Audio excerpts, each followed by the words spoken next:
plaisir de vous accueillir dans ce magnifique endroit du centre du Québec, où ce que j'aime bien venir régulièrement pour me détendre, me centrer, prendre du temps pour méditer, et surtout aussi pour trouver des réponses à mes questions existentielles, ou surtout une décision importante à prendre dans ma vie. Cet endroit-là, pour moi, est extrêmement propice. Déjà, vous l'entendez sûrement, le beau courant de l'eau de la rivière. Depuis que je suis enfant, étant natif des Laurentides, puis ayant passé beaucoup de temps chez mes grands-parents dans les cantons de l'Est, la nature, à tous les niveaux, mais surtout au niveau de la forêt, les ruisseaux, les rivières, les bords de lacs ont toujours été des endroits très propices pour moi, pour ce qui est justement de me recentrer, de me connecter, puis vraiment retrouver le calme, puis me libérer de tout le stress que je pouvais vivre. On sait aussi aujourd'hui que 90% des maladies sont liées au stress. J'ai déjà écrit un article aussi là-dessus, vous pouvez le retrouver sur mon site www.sommeurdepay.com. Le stress cause beaucoup de problèmes. Puis une des raisons aussi liées au sujet que je vais vous parler aujourd'hui, c'est justement de vous amener des connaissances, puis un petit peu d'outils aussi, comme je vous disais, pour vraiment là, vous libérer du stress de un, mais aussi pour prendre le temps, du temps pour vous, du temps pour vous détendre, et du temps aussi pour méditer. Et pour ceux qui ne connaissent pas vraiment la méditation, ça ne signifie pas seulement de s'asseoir en lotus en indien, appelez ça comme vous voulez, puis de se battre à essayer de faire taire son mental. Au contraire, il y a beaucoup de façons de méditer différentes. Juste le simple fait de vous arrêter, de prendre le temps de prendre des respirations profondes et de vous concentrer sur votre respiration, c'est une des façons qu'on peut justement faire taire le mental sans se battre avec, puis c'est une des façons de méditer à travers tellement d'autres. Ce qui est génial aussi, c'est qu'il y a des universités comme l'université de Harvard, de Stanford, l'université du Wisconsin, qui ont justement fait des études sur les effets, les bienfaits de la méditation. Puis c'est vraiment génial parce qu'avec tous les outils qui existent aujourd'hui, avec les scanners qui existent pour le cerveau, etc., on arrive à prendre conscience encore plus de ce qui se passe dans le cerveau, d'où viennent nos pensées dans le cerveau, d'où viennent nos pensées conscientes et inconscientes, puis ça va beaucoup plus loin que ça. Puis on a aussi découvert ce qu'on appelle les ondes cérébrales. Selon l'état dans lequel on est, on va être dans plusieurs vibrations. Il va y avoir plusieurs ondes connues justement au niveau du cerveau. Puis ce qui est génial aussi, qui va un peu dans le même sens, même si ça va être ça va sembler un peu contradictoire, mais je vais vous expliquer un peu quelque chose tantôt qui va vous permettre de bien comprendre. Ça fait 20 ans, peut-être un petit peu plus même, que j'ai été initié aux soins énergétiques, que je pratique en soins énergétiques aussi. Puis c'est une évidence pour moi que quand on prend le temps de se centrer, quand on prend le temps de se détendre et surtout quand on prend le temps de méditer, on élève notre taux vibratoire. Puis ça, je pourrais vous en parler un peu dans une autre vidéo justement pour pas trop m'égarer à ce niveau-là. Mais on s'entend qu'il y a énormément de bienfaits à élever son taux vibratoire.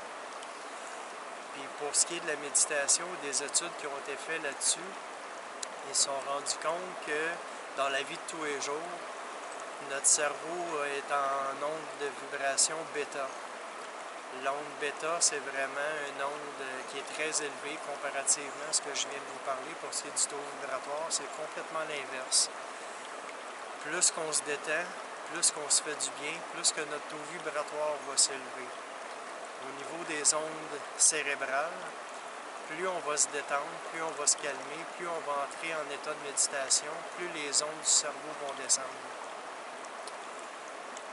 Un exemple que je vous ai parlé tantôt, que je vous donnerai pour vous permettre de comprendre. Pour ceux qui connaissent bien les voitures qui se conduisent à transmission manuelle, vous allez très facilement comprendre. Pour ceux qui ne comprennent pas vraiment, qui ne connaissent pas vraiment le principe de à transmission manuelle, vous allez quand même comprendre par l'exemple que je vais vous donner. Quand on est dans une voiture, si on prend l'exemple d'une voiture sport particulièrement, parce qu'elles sont plus performantes, puis le cerveau est entre autres un organe qui est extrêmement performant, puis qui est sous-utilisé énormément par la majorité des êtres humains. Si on prend le cerveau humain versus un autosport, dans la vie de tous les jours, je parlais tantôt des ondes bêta. C'est un peu comme si on avait la meilleure voiture sport, que ce soit le Ferrari, Lamborghini, peu importe, puis qu'on la roulerait à tous les jours en première vitesse, la pédale dans le fond, le moteur il vire, puis il est sur le bas. Il y a des fortes chances qu'on fasse sauter le moteur de la transmission. Parce qu'on a beau écraser le gaz dans le fond, si on ne change pas de vitesse, la voiture n'avancera pas plus rapidement comme telle. Elle a sa limite à ce niveau-là. Si on passe en deuxième vitesse, ce qui se produit au niveau du moteur, c'est que la rotation du moteur va se calmer, le moteur va rouler beaucoup moins vite, mais la voiture va avancer beaucoup plus vite. On passe en troisième vitesse, c'est le même principe, le moteur va rouler beaucoup moins rapidement, mais la voiture va accélérer encore plus, etc. en quatrième et cinquième vitesse. C'est exactement la même chose pour le cerveau. À tous les jours, comme je disais tantôt, on est en onde bêta, excusez. L'onde bêta, c'est une onde qui est extrêmement rapide. C'est l'onde dans laquelle on est à tous les jours, où ce que justement, on est gouverné par à peu près 96 à 98% par notre subconscient. Autrement dit, on est sur le pilote automatique la majorité du temps. Quand on prend le temps, bien justement, les ondes bêta aussi, non seulement on est sur le pilote automatique, mais quand on embarque en état de stress, en plus, on augmente encore plus les ondes cérébrales au niveau du bêta. Quand on prend le temps de se détendre, on prend le temps de respirer, et encore plus qu'on prend un peu de temps tous les jours pour s'arrêter puis méditer par des exercices que je peux vous donner soit en consultation privée, ou éventuellement dans mes ateliers que je vais vous offrir sur mon site web. Quand on prend le temps de méditer, on abaisse les ondes cérébrales. Après les ondes bêta, quand on rentre justement en détente, en méditation, on tombe en onde alpha. Je vais juste prendre un papier ici parce que je me suis pris des notes pour être sûr de rien oublier. Quand on tombe en onde alpha, c'est l'état dans lequel on est quand on est en relaxation. Quand on est en état de relaxation et en onde alpha, on est en mode super learning, comme on dit en anglais, où ce qu'on apprend beaucoup plus rapidement. Parce que le mental vire beaucoup moins, le même principe que le moteur de tantôt. Le cerveau vire beaucoup moins, on est beaucoup plus calme, mais la rapidité d'absorption des informations de l'apprentissage est augmenté. Le focus est beaucoup plus fort aussi quand on est en état de relaxation. Et ce qui est génial aussi, c'est qu'il y a une augmentation au niveau des hormones qu'on appelle la sérotonine. La sérotonine est connue justement comme étant l'hormone du plaisir, l'hormone du bien-être. Quand on va un peu plus loin que ça au niveau des ondes cérébrales, autrement dit qu'on descend encore plus nos ondes cérébrales, on tombe en ondes θ.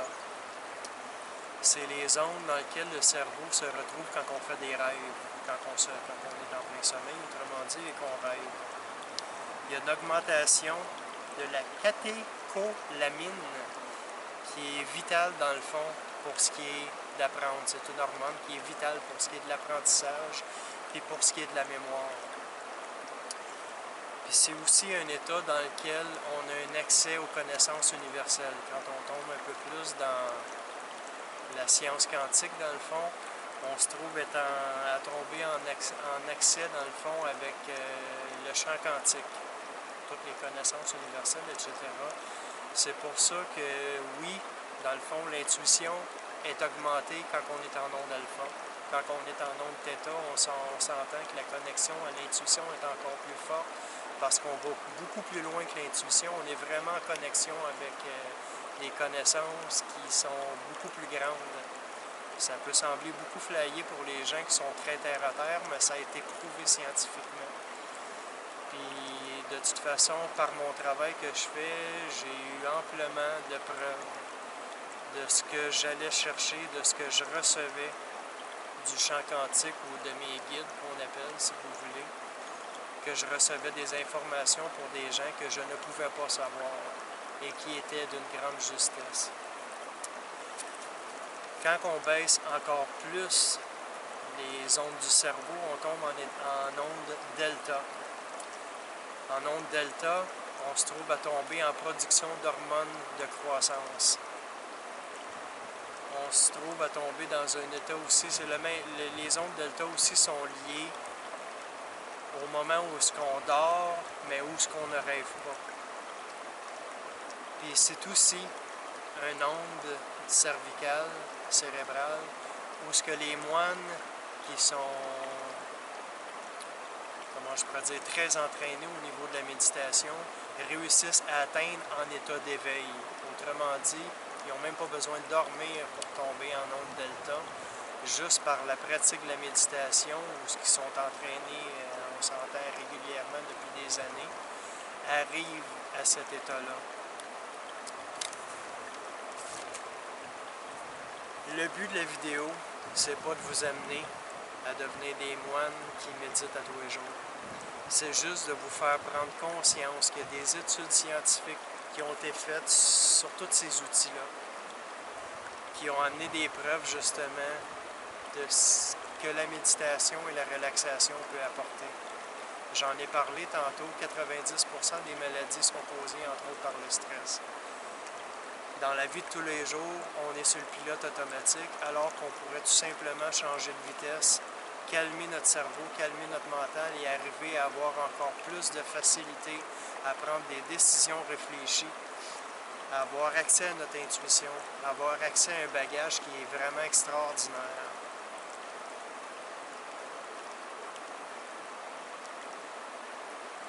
Prenez le temps de prendre soin de vous. Prenez le temps de prendre du temps, que ce soit pour venir dans des endroits comme ça, ou même juste prendre le temps dans votre journée, quand vous vous rendez compte que le cerveau roule à 100 000 à l'heure, prenez le temps de vous arrêter, prenez le temps de respirer, prenez le temps de vous calmer, vous allez être surpris des effets que ça va apporter. Vous allez être surpris à quel point vous allez arriver à réfléchir encore plus facilement, à avoir un focus qui est encore plus intense.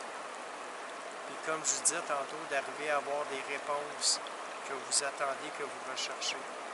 C'est dans le moment présent, dans le fait de calmer nos ondes cérébrales, de changer de vitesse, autrement dit, pour baisser, calmer le petit hamster, et pour pouvoir vraiment voir clair dans nos situations, dans notre vie de tous les jours.